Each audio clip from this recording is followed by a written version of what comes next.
Hello, my name is Justin Gregory. This is Austin Gravelle. We are students at Southeastern Louisiana University, and today we're going to be talking to you about interest rate forecasting from the day October 27th to the 31st.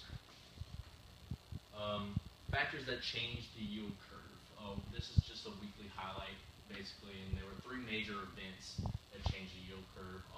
The first is the Federal Reserve Bank decided October 29th, which was Wednesday, that it will end QE3, which stands for quantitative easing, in its third round. Overall, this shifted the yield curve up. And then the second major event is a decline in energy prices, which oil is around $76 per gallon, per barrel, which is extremely low compared to the past. And this overall caused a flattening of the yield curve. The Japanese yen also intervened in the U.S. economy, which caused a downward pressure on prices. From Monday to Tuesday, there's a slight upward curve over all of the yields. Not so much more so in the long run and midterm rates, which is the cause for that upward trend. And as you can see, this is reflected on the one-year forecast, with the mid-maturities increasing more so than the short term, and also the longer-term maturities also increasing. Wednesday was a big day, like he said. The Federal Reserve announced that they're going to slowly stop quantitative easing, and this caused very much a flattening in the yield curve. These are huge jumps in the yield curve. The short terms increased, the midterms increased, and as you can see in the midterms, it's starting to flatten right there, and it's reflected in the long term even more so. And the reason there's a gap here is because for some time the 15-year treasury was not offered. As you can see, this is also reflected on the one-year forecast, with short terms having huge jumps, the midterms starting to flatten out, and as you can see in the long term, they're actually decreasing, again causing this flattening of the yield curve. So quantitative easing. The Federal Reserve Bank, like we said before, the Federal Reserve Bank decided Wednesday to cease QE3, and what they've been doing is the demand curve has been pushed out superficially by the Federal Reserve Bank, and they've been doing this by purchasing around $80 billion worth of securities per month to push the demand for those securities out. Now that they're going to stop, they will no longer be buying these securities. So what is going to happen to the demand? With no Fed, there's going to be a downward pressure on the price of securities, and that is the price of securities fall, the rates go up. Prices have fallen since Wednesday and continue to fall. We see the yield curve shift upward across the board on Wednesday because this is going to affect all Treasury securities. At the same time as these rates increased, there was a flattening. Oil was a major part of this. Oil is a major input in production, and there was a presence in all. So it's a presence in all vital inflation indicators. A lower oil price is a benefit to longer dated bond yields that are largely driven by inflation expectations. And that's why we see a drop on the Wednesday. We saw a drop in longer-term rates in the rates for longer-term maturities.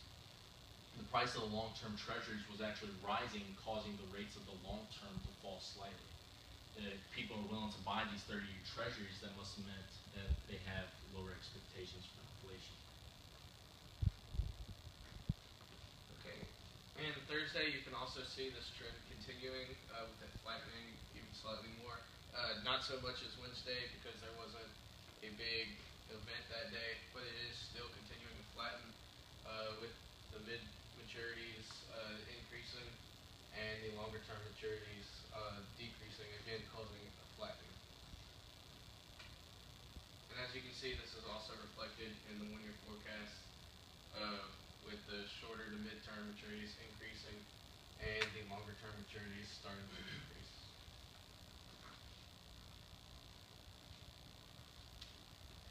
Friday, that was another big day. This was when Japan, they announced that they were going to lower interest rates even further. Their interest rates are going to be almost to zero, which is extremely low. This caused the value of the yen to decrease, which caused an increase on the price of the U.S. dollar. And since their rates are so low, our rates are much more so relatively larger. So they're starting to move their money to the U.S., and this is causing the price of the bonds to decrease. And as a result, it is causing the price of the yields, or the rates of the yields to increase. And as you can see, it's reflected even more so in the longer term maturities because, again, these are the most affected by change. Again, this is also reflected in the one-year forecast with the shorter to mid-term maturities increasing and also the longer-term maturities also increasing. So, like Austin said, the Japanese yen intervention, caused a downward pressure on the yield curve.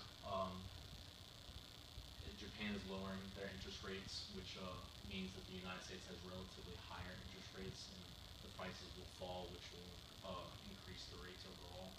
Um, it just means that U.S. is a better place to invest, and investors are moving their money from Japan to the U.S. economy.